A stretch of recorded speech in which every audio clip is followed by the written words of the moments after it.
discuss numerical.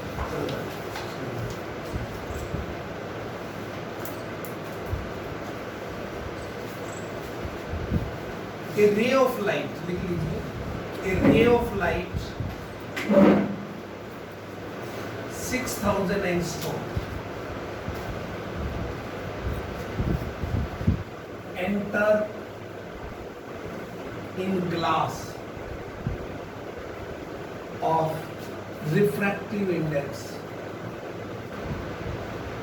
1.5. Find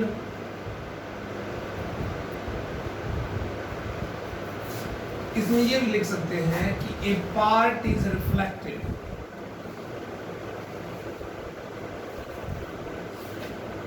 and another part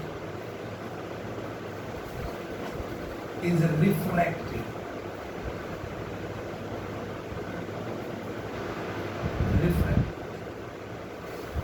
ठीक है, तो find wavelength and frequency of reflected and refracted ray.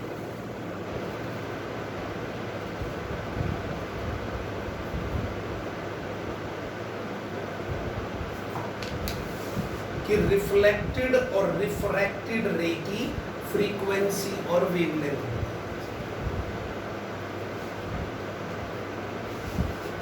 ये ध्यान रखेंगे कि frequency does not change, frequency F does not change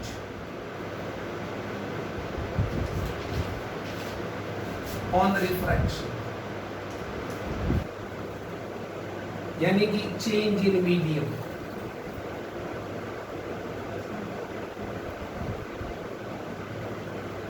जब फ्रीक्वेंसी नहीं बदलती, चाहे कोई भी मीडियम, फ्रीक्वेंसी नहीं बदलती, फ्रीक्वेंसी नहीं बदलेगी। जब मीडियम बदलेगा फ्रीक्वेंसी नहीं बदलेगी। अगर हम इसका लॉजिक बताएं तो देखिए, लाइट इलेक्ट्रोमैग्नेटिक वेव है, तो जैसे ही मीडियम पे आती है तो उस मीडियम के पार्टिकल में फोर्स्ड वाइब्रेशंस पैदा हो जाते हैं, और वो उसी फ्रीक्वेंसी से जिससे वो ऑसिलेट करती हुई। Frequency is considered as the fundamental property of ray of light, जो नहीं बदलती। अब देखिए, इन एयर लैम्डा कितनी दे रखी है, 6000 एंगस्ट्रॉम, मतलब 6 × 10⁻⁻7 मीटर। तो फ्रीक्वेंसी क्या हो जाएगी, c/λ। c velocity of light 3 × 10⁸, और ये 6 × 10⁻⁻7, 1/2 10⁻15, मतलब 5 × 10⁻14 हर्ट्ज।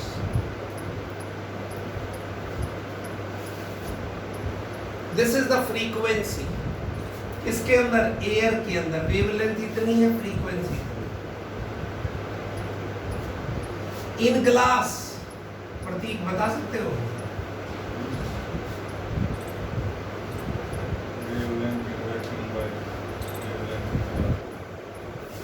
म्यू क्या हो जाएगी, म्यू बताओ ना। म्यू क्या होता है, c/v। c क्या है, frequency in air, lambda in air, और ये क्या होगा, फ्रीक्वेंसी इन, वो तो उतनी ही है, एफ बदलेगी नहीं, into lambda in glass. Frequency से फ्रीक्वेंसी कटे, तो lambda in glass is equal to lambda in air by refractive index. ये 6000 था, डिवाइडेड बाय 1.5, ये कितना आ गया, 4000।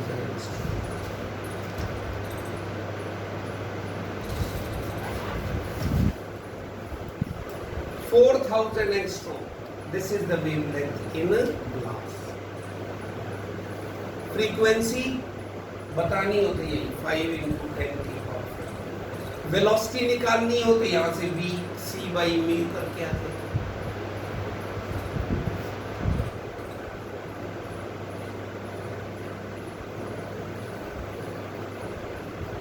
इस तरीके से आप स्टार लगा के जो कल एक पॉइंट बता रहे थे वो भी आप देखिए, नोट करिए।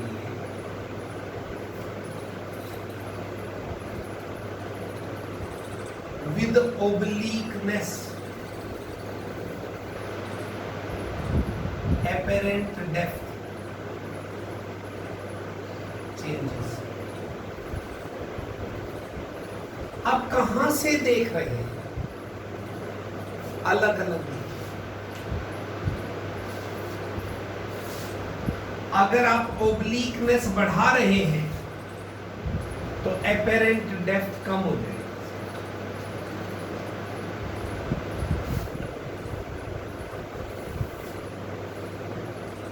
एपेरेंट डेप्थ कम हो जाएगी। कहने का मतलब है, अगर मैं ये कहूं कि ये मेरा दूसरा मीडियम है,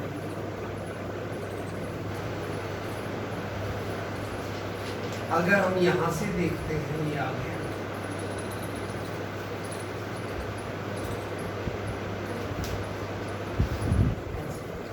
इसको यहां देख रहे हैं। अगर कोई ओब्लिकनेस और बढ़ा दे तो और जा, इसको बढ़ाओ तो ये यहां देखिए। तो एपेरेंट डेप्थ ये है।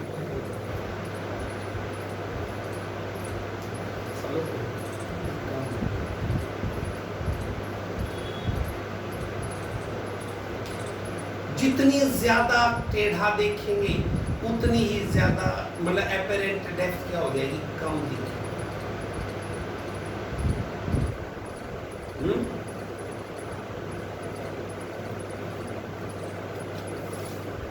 और देखिए क्वेश्चन, एक टेबल पे एक ऑल पेन रखी,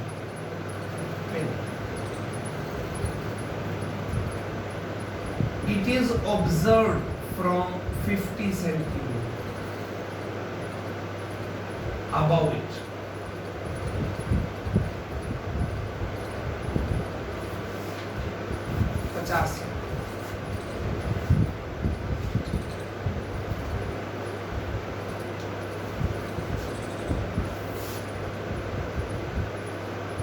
If we see, ये फिगर बना ली,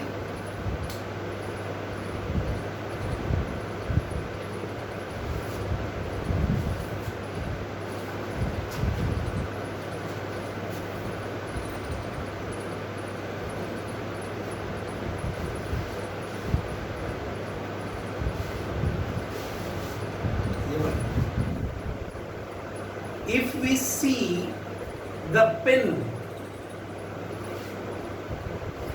through a slab of thickness 15 centimeter and refractive index 1.5,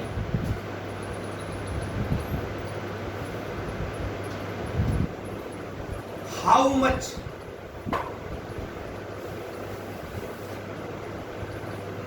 above the pin appear to us from the table? कितनी दूर अबव की बजाय ये भी हम ये भी लिख सकते हो, कितनी चेंज आया पोजीशन में, ये भी लिख सकते हो।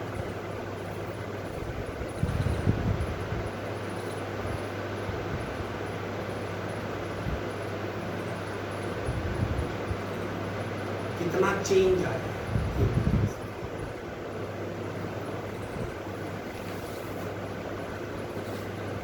15 centimetre. And does the position depend on position of the slab? कि कहाँ स्लैब रखें, टेबल पे रखें या उससे ऊपर रखें, आई के पास रखें। तो कहने का मतलब ये है, जैसे मैंने कहा क्या हटे कि मैंने इसको यहाँ 15 सेंटीमीटर की एक स्लैब, जिसका रिफ्रैक्टिव इंडेक्स है 1.5। अब कितनी दूर दिखेगी ये पिन वहीं से, दूसरे तरीके से पूछा जा सकता है how much is it is seen by a microscope, how much we have to move the microscope to see the to focus the image again, ऐसे ही पूछ सकते हो। आंसर वही है। कितना शिफ्ट, उसमें शिफ्ट है। कल हमने देखिए, याद करिए कि कल एपेरेंट डेप्थ कहा था d dash is equal to d by mu करके। तो शिफ्ट क्या था पोजीशन में? शिफ्ट है delta d minus d dash, मतलब d minus d by mu. ये क्या हो जाएगा? d बाहर 1 माइनस 1 बाई।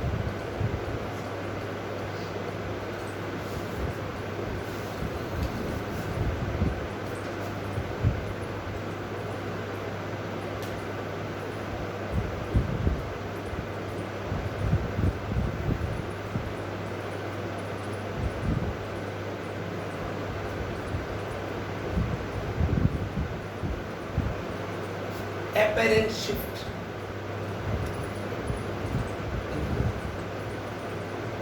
तो यहां पर आप देखिए अगेन, कोई 50 सेंटीमीटर था, किसमें? एयर में। अब आपने 15 सेंटीमीटर वाली दूरी में 1.5 का रिफ्रैक्टिव इंडेक्स का स्लैब डाल दिया। तो जो परिवर्तन आएगा, जो चेंज आएगा, वो कितनी दूरी में आएगा? भाई जो हवा में 15 सेंटीमीटर है, वो उस ग्लास में कितनी ऊपर दिखेगी, वो इस ग्लास में कितनी ऊपर दिखेगी, यही तो सोचना है। तो देखिए, thickness of slab 15 centimetre, apparent thickness D dash क्या आ गया? डी बाई म्यू, मतलब 15 डिवाइडेड बाई 1.5, 10 सेंटीमीटर। यानी जो 10 सेंटीमीटर 15 सेंटीमीटर थी स्लैब, वो कितनी मोटी दिखेगी? यानी उस एयर को कंसीडर कर चुके हैं हम, तो 10 दिखेगी। किसमें? हवा में। ऐसे लगेगा जैसे वो 10 सेंटीमीटर एयर की तरह बिहेव कर रही है। ठीक है, तो एपेरेंट डिस्टेंस कितना आ गया पिन का? 35 प्लस 10 45। अरे 35 तो पहले भी एयर में था, बाद में भी एयर में, तो क्यों बदलेगा? ये नहीं गलतफहमी में करना कि 50/1.5 कर दो। कल मैंने आखिरी जो क्वेश्चन कराया था कि दो मीडियम लिए थे, तो दोनों का अलग अलग एपेरेंट आएगी। तो इसमें मान लिया 2 हैं, तो एक तो 35 और एक 15, तो 15 तो आ जाएगा 15 डिवाइडेड बाई 1.5, और बाकी 35 डिवाइडेड बाई 1 एयर का ही तो है, तो उतना ही रहेगा। तो एपेरेंट डेप्थ कितनी आ जाएगी? Apparent distance 45 centimetre. शिफ्ट कितना आ गया? शिफ्ट 50 माइनस 45, यानी कि 5।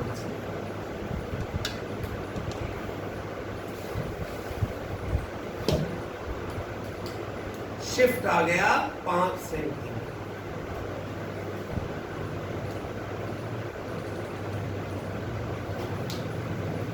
कोई भी डाउट हो प्लीज आप पूछिए।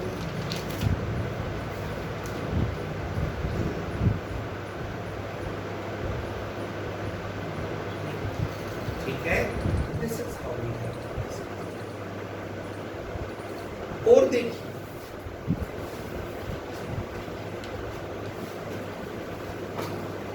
Colour a slab, a glass slab is placed on a colored page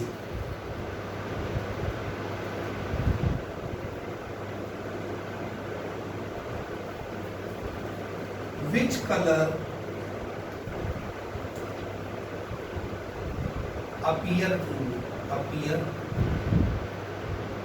to be raised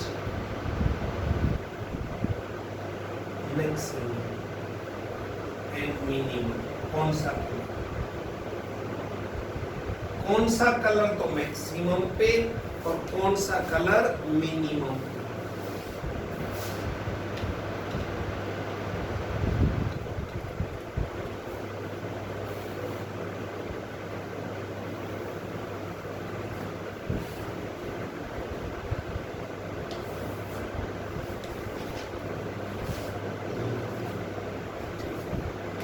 कौन सा कलर मैक्सिमम पे और कौन सा कलर मिनिमम पे।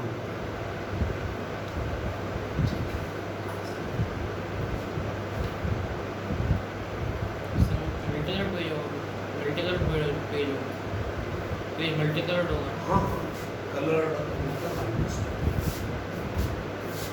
तो देखिए आपने एक स्लैब रख दी और ये विब गए और अलग अलग कलर यहां रखे हुए हैं।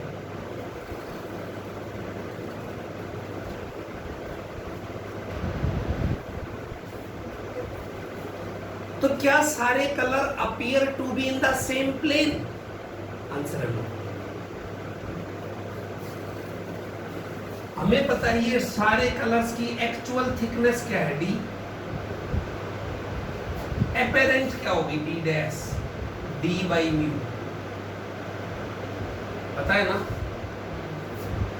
कॉचीज रिलेशन किसी भी और मीडियम के लिए लेम्डा डिपेंडेंट है ये, तो lambda R less than sorry more than lambda violet, तो mu R less than mu V, तो डी डैश रेड सबसे कम है, म्यू सबसे कम है और सबसे ज्यादा एपेरेंट डेप्थ सबसे ज्यादा दूरी दिखेगा, मतलब कम उठेगा। D R is equal to D upon mu R और मिनिमम है, सॉरी मैक्सिमम एपेरेंट थिकनेस। तो जब आप करेंगे तो इसको ऐसे लिख सकते हैं,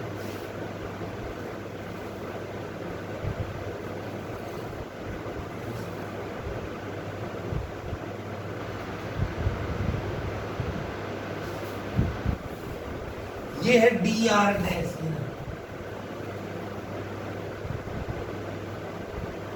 ये वॉयलेट का डी वॉयलेट डैश, जिसका म्यू कम उसकी एपेरेंट डेप्थ सबसे कम, जिसका सबसे ज्यादा है म्यू, और एपेरेंट डेप्थ का मतलब ऊपर से माप रहे हो कितनी गहराई में, तो कम। ऐसा समझ नहीं आया तो पूछिए।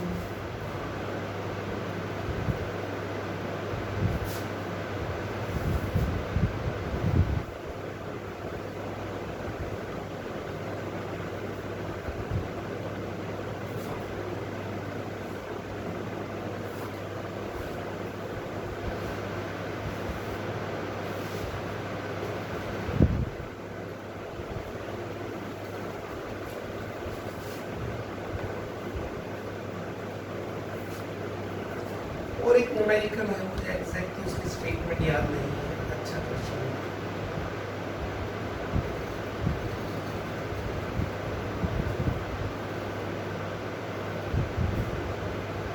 ये ग्लास स्लैब थी जी, मैं उल्टे ढंग से बता रहा हूँ, म्यू दे रखा है और ये 9 centimetre,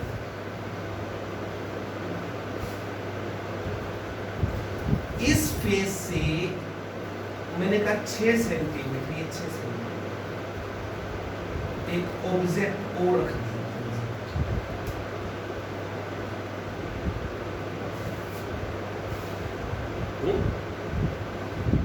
At what distance image appear to the man from the other side?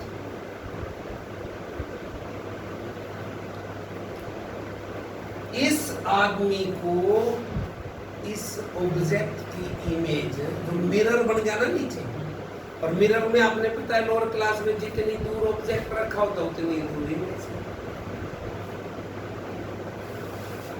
कितनी दूर दिखेगा?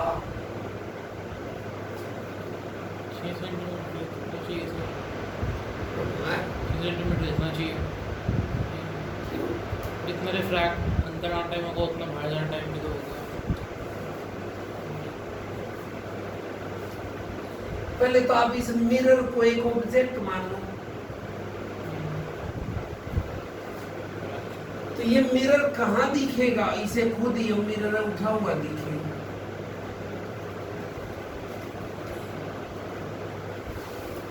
ये डी डैश बन गई।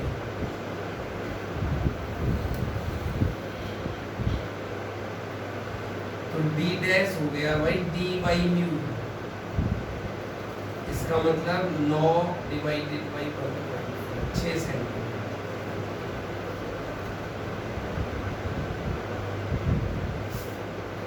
जब मैं ये अपेरेंट ले लेता हूं तो ऐसा बिहेव करेगा जैसे अब सब एयर हो गया 6 सेंटीमीटर इन एयर। मीडियम का तो प्रभाव खत्म हो गया ना। अब आप क्या देखेंगे कि अरे 6 ये और 6 ये 12 सेंटीमीटर दूर, तो इससे 12 ही दूर दिखे। ठीक है, यानी कि जैसे ये यहां दिखे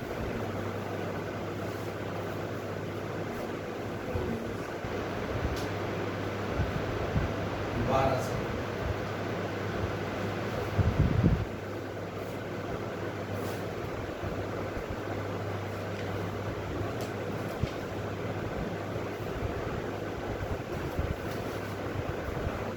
देव समझ आ रहा है?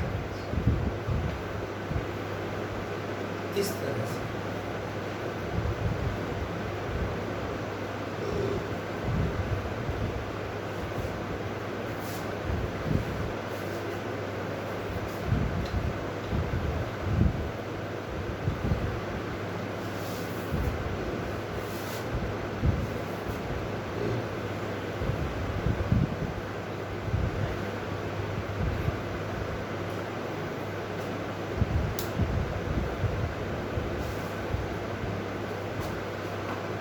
अब देखिए refraction through the glass slab.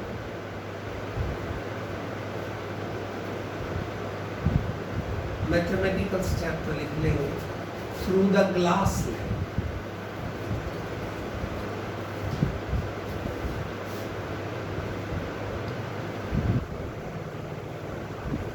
Let us have a glass slab और इसमें हम बताएंगे principle of reversibility.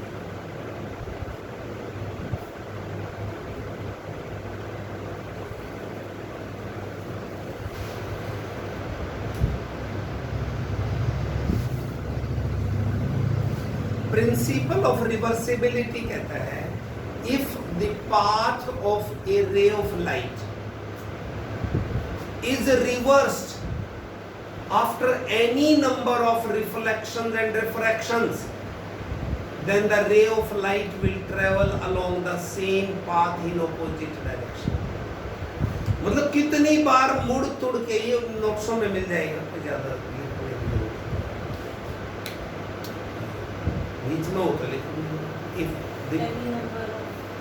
any number of reflections and refractions,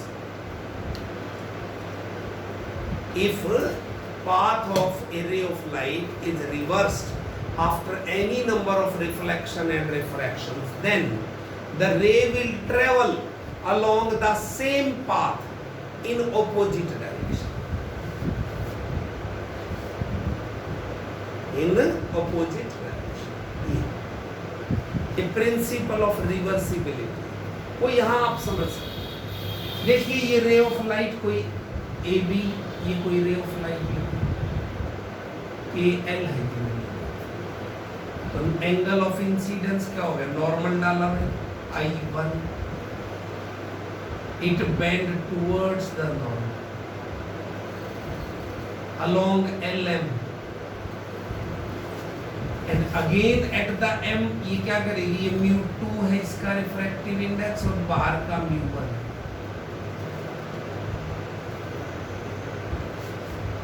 तो जितने एंगल R1 पे आई, वैसे तो ये कह सकता हूँ ये I2 हो गया, लेकिन I2 और R1 वैसे तो बराबर है ना, alternate angle.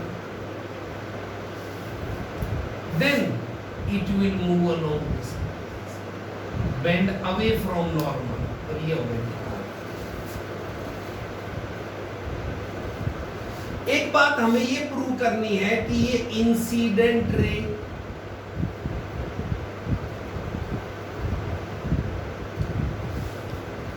and this emergent ray, emergent, finally coming out of the slab, are parallel to it themselves. दोनों आपस में पैरेलल हो।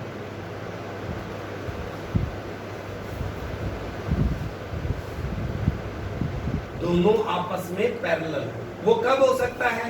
अगर मैं कहूं I1 और R2 दोनों बराबर।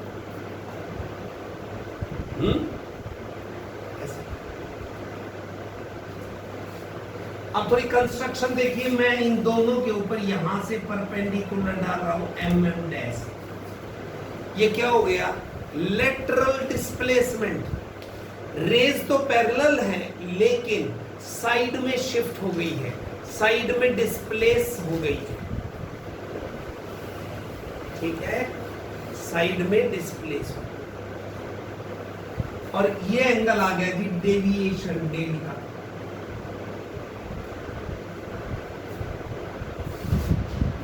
एल, ये एल डैश, और ये थिकनेस है इसकी T.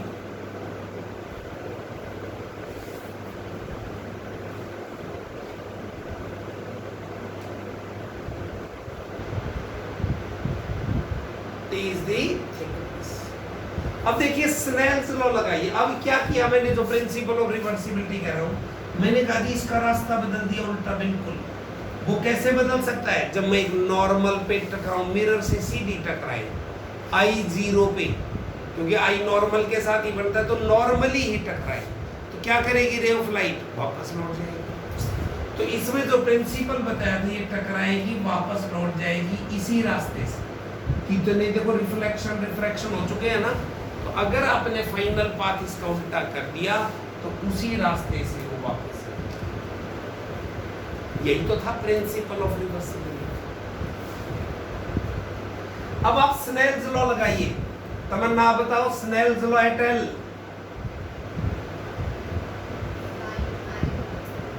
Correct, sine I 1 upon sine R1। हाँ बोलो।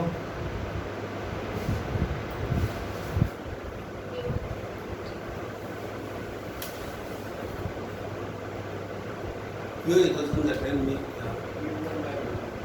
μ1 by μ2 बिल्कुल ही गलत बताया है। आपने बताया था कि sin I से मल्टीप्लाई हुआ μ1 और sin R1 से हुआ μ2, तो फिर वो I1 और R नीचे चला गया तो μ2 by μ होता है। μ1 by μ2 क्यों है? सोचा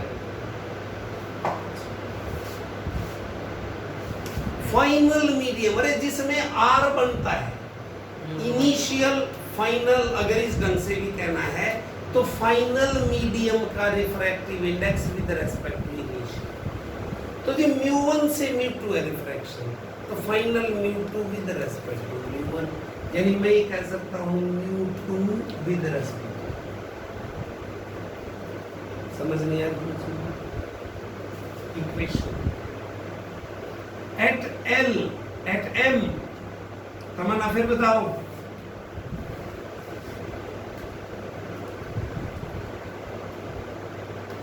अरे वो तो बता ही दे दो, तो कल बताया था तरीका मैंने। M पे क्या हो रहा है? I2 और R2, तो साइन I2 मल्टीप्लाइड बाई μ2 बराबर है साइन R2 मल्टीप्लाइड बाई μ1। इसमें क्या दिक्कत है?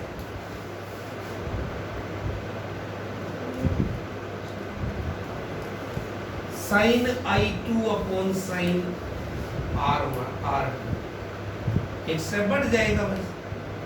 क्या हो गया? μ1 बाई μ2, यानी कि μ1 with respect.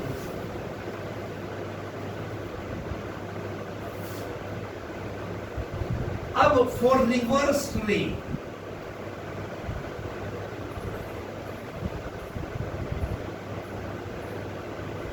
Eight M, M पे जो उल्टी आ रही है रे, बदलना तो कुछ है नहीं। आई देखो R2 और ये क्या है I2। अब एंगल ऑफ इंसिडेंस क्या हो गया R2, तो sign R2 upon sine I2। Final अब क्या बन गया mu 2 with respect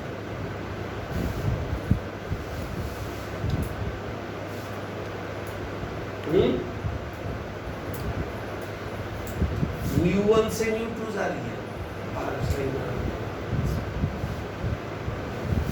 equation number 3 multiply कर दो 2 और 3 को, sine I2 upon sine R2 multiplied by sine R2 upon sine I2। और राइट साइड में क्या म्यू 1 विद रेस्पेक्ट टू 2 और mu 2 with respect, left hand side तो 1 आ गई, इसका मतलब म्यू 2 विद रेस्पेक्ट टू 1 बराबर है 1 अपॉन म्यू 1 विद रेस्पेक्ट। ये वैसे भी बता सकते थे, हमें पता है उल्टे होते C बाई B करके, कल पता है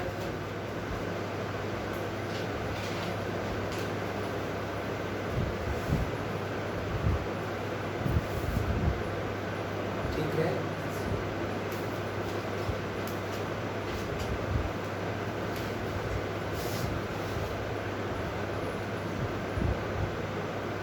अब comparing equation 1 and 3,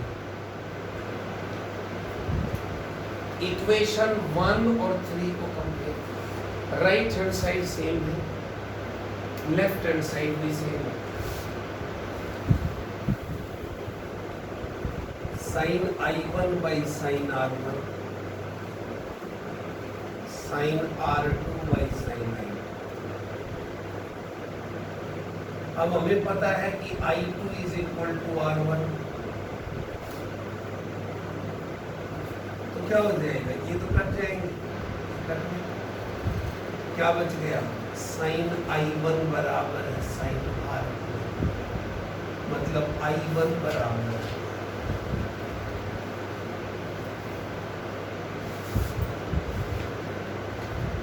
I1 is equal to R2 means emergent ray is parallel to incident। इसीलिए देखिए मैंने इंसिडेंट रे को अगर आगे इलोंगेट किया तो इसके पैरेलल है, इसका मतलब दोनों क्या है सेम पैरेलल है। डाउट हो तो बोलो।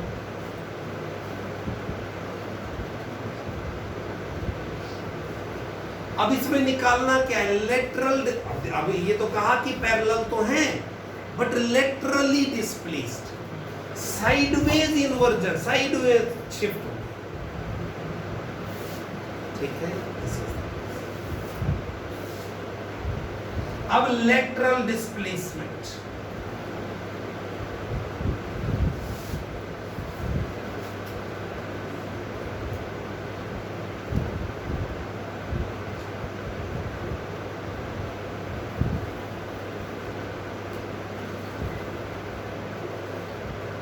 lateral displacement in the figure is mm dash। Perpendicular डाला, साइड में कितना शिफ्ट हो गया,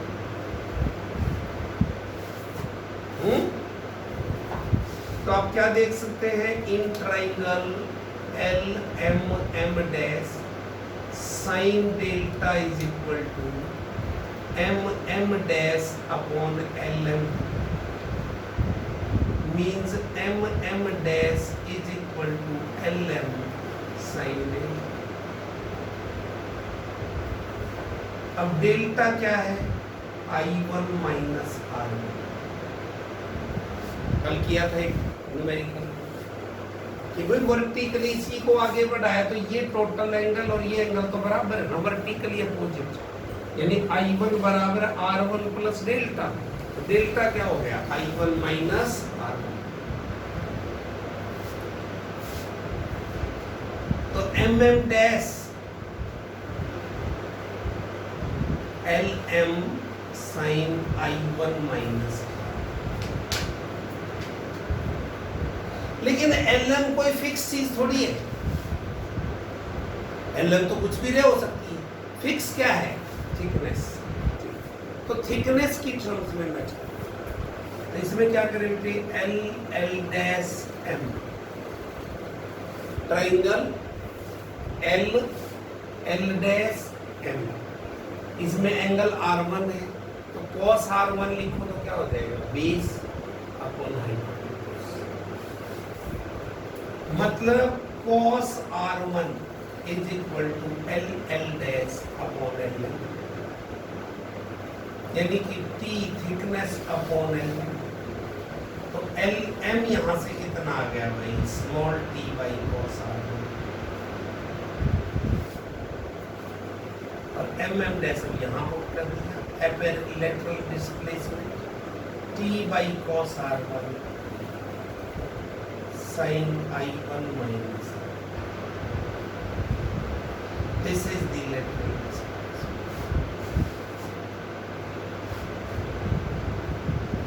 इतना शिफ्ट हो जाएगी साइड में।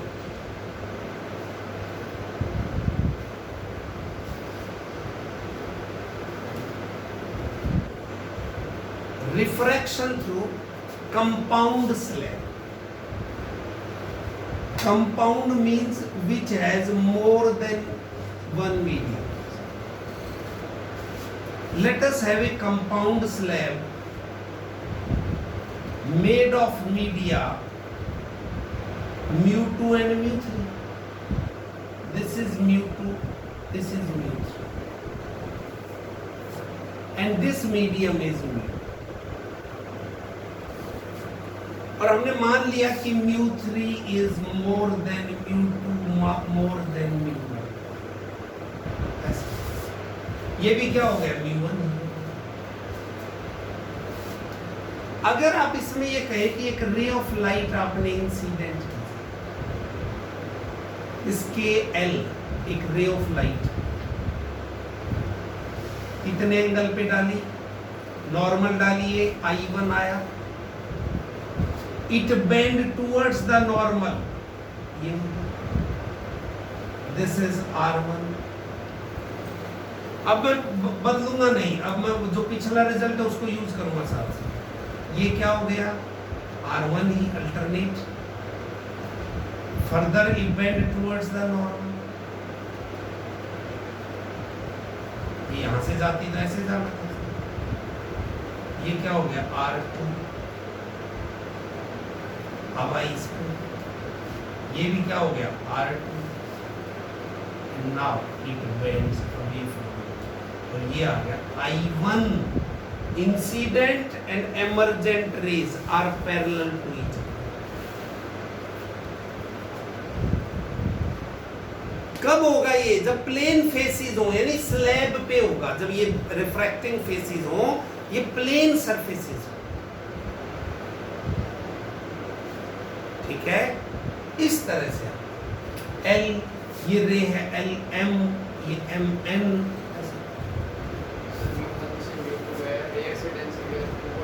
सारे rare to denser, rare to denser, rare to denser, mu2 is more than mu3 is more than, फिर डेंसर से रेयर, तो bend away from normal.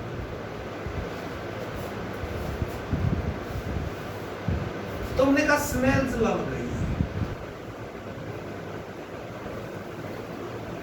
at L, M and N।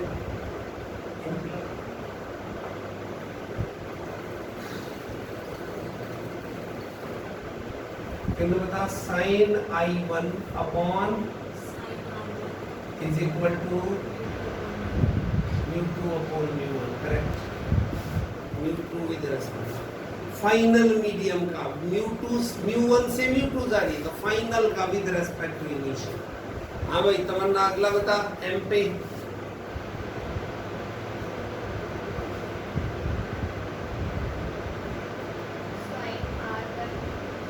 sin R1 upon sin R2 mu3 by, correct. mu2 से mu3 जा रही थी, mu3 final समर्थ N पे फिर sine R2 by sine I1 sine R2 by sine I1 mu mu one by mu one ऊपर आ गया। ये आगे तरह लिखो यहाँ पे सर वन लिखो और ऊपर 3 तू तो ऊपर उतारा था μ1 बाई μ3 फाइनल कौन है μ3 से μ1 जा रही है फाइनल। अब देखिए लेफ्ट हैंड मल्टीप्लाई कर दो इन तीनों तो लेफ्ट हैंड साइड में 1 आ जाएगा sign I1 by sine R1 आगे sine R1 by sine R2 sine R2 by sine I1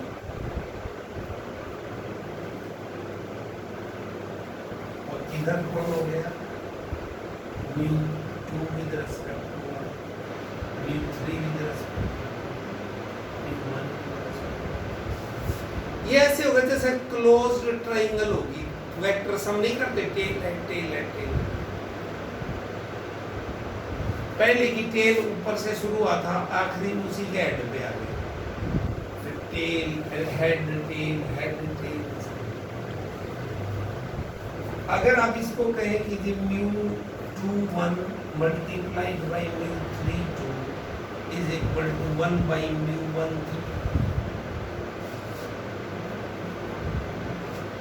और इसको अगर मैं कहूँ μ21 मल्टीप्लाइड बाई μ32 μ3 विद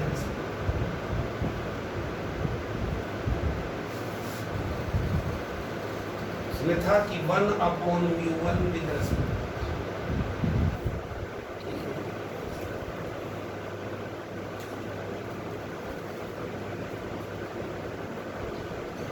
क्लियर।